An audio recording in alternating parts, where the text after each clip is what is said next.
आई तुमची मुख्यमंत्र्यांसोबत भेट झालेली आहे, काय चर्चा झाली, काय आश्वासन दिले?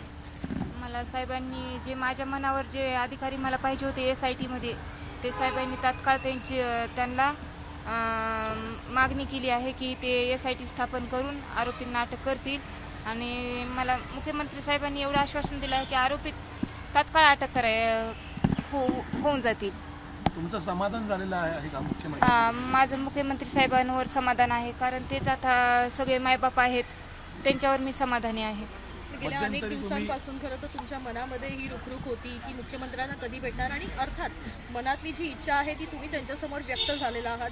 काय प्रतिक्रिया होती त्यावेळेस त्यांची?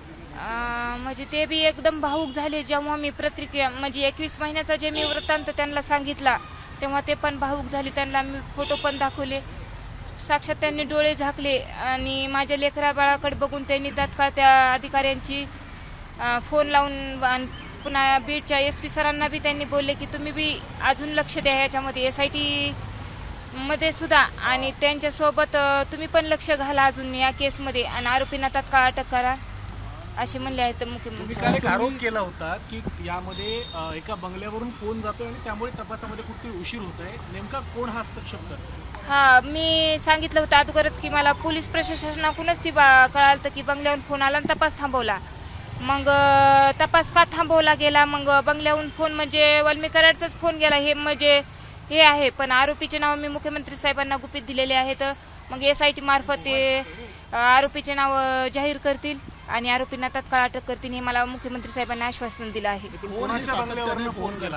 हा कोणाच्या बंगल्यावरून फोन केला? म्हणजे परळीमध्ये धनंजय मुंडे साहेबांचा बंगला आहे आणि त्या बंगल्याचा सगळा कारभार जगमित्र कार्यालय म्हणून तिथे एक कार्यालय आहे परळीमध्ये, तर त्याच्यावरचा सगळा कारभार वाल्मीकराड सांभाळत होता.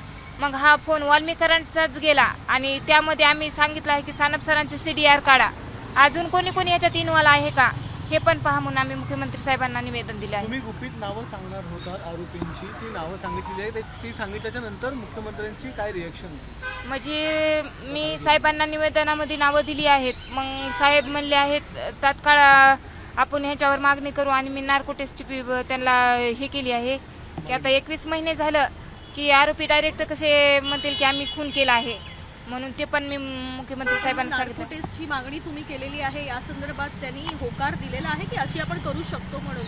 SIT मार्फत तर होणारच म्हणून सांगितलं आहे. पुरेपूर म्हणजे आरोपी अटक करणार म्हणजे करणार हे मला त्यांनी शब्द दिलेला आहे. कोणालाही पाठीशी घातलं जाणार नाही.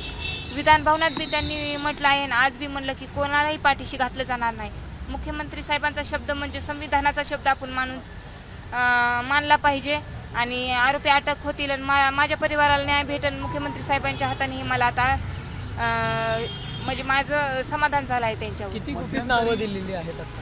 म्हणजे आम्ही सगळे दमदाट्यामध्ये 150 कॉल्स आलेले होते, त्याच्यामध्ये 17 नंबर डिटेक्ट केलेले होते, त्यामधून 9 नंबर त्या स्पॉटवर होते.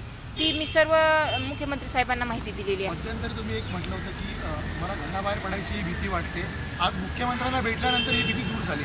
नाही, मी मुख्यमंत्री साहेबांना म्हणलं की मला लेकरं ट्युशनहून आले किंवा घराबाहेर पडले तर मला भीती वाटते की माझ्या लेकरांचं काय करतील किंवा मला काय करतील, पण मुख्यमंत्री साहेबांनी एवढं आश्वासन दिलं आहे की आता तिथली सगळी दहशत संपविणार म्हणून हे पण शब्द दिला आहे. ABP माझा, उघडा डोळे बघा नीट.